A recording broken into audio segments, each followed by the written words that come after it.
প্রিয় দর্শক, আজকের এই ভিডিওতে আমরা জানব রুমে কেবল স্বামী স্ত্রী থাকলে শরীরে কোনো কাপড় না রেখে ঘুমাতে পারবে কিনা।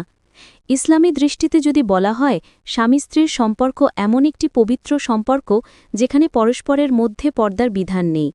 কুরআন ও হাদিসে স্পষ্টভাবে বলা হয়েছে যে স্বামী স্ত্রী একে অপরের জন্য পোশাক স্বরূপ, অর্থাৎ তারা একে অপরের দোষ, লজ্জা ও গোপন বিষয় আড়াল করে রাখে। তাই যদি স্বামী স্ত্রী নিজেদের রুমে একা থাকে এবং কেউ বাইরে থেকে দেখতে না পারে, তবে শরীরে কোনো কাপড় না রেখে ঘুমানো ইসলাম অনুযায়ী হারাম নয়। এতে কোনো গুনাহ নেই, কারণ স্বামী স্ত্রীর জন্য একে অপরের শরীর দেখা ও স্পর্শ করা বৈধ। আল্লাহ তাআলা কুরআনে বলেন, তারা তোমাদের জন্য পোশাক আর তোমরা তাদের জন্য পোশাক। এই আয়াত দ্বারা বোঝানো হয়েছে যে স্বামী স্ত্রী পরস্পরের কাছে সম্পূর্ণ উন্মুক্ত থাকতে পারে।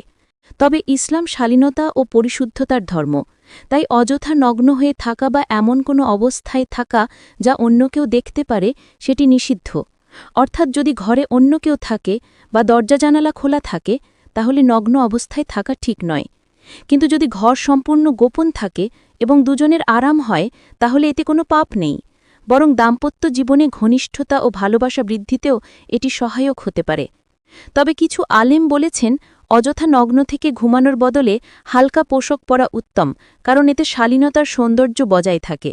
এবং যদি হঠাৎ কোনো প্রয়োজন হয়, যেমন কেউ ডাকলে বা কোনো দুর্ঘটনা ঘটলে, তখন অসুবিধায় পড়তে হয় না।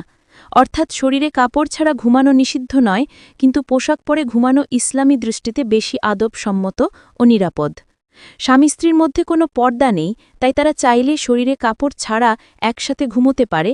এতে ইসলামে কোনো পাপ নেই, যতক্ষণ পর্যন্ত বিষয়টি গোপন থাকে এবং অন্য কেউ তা দেখতে না পায়।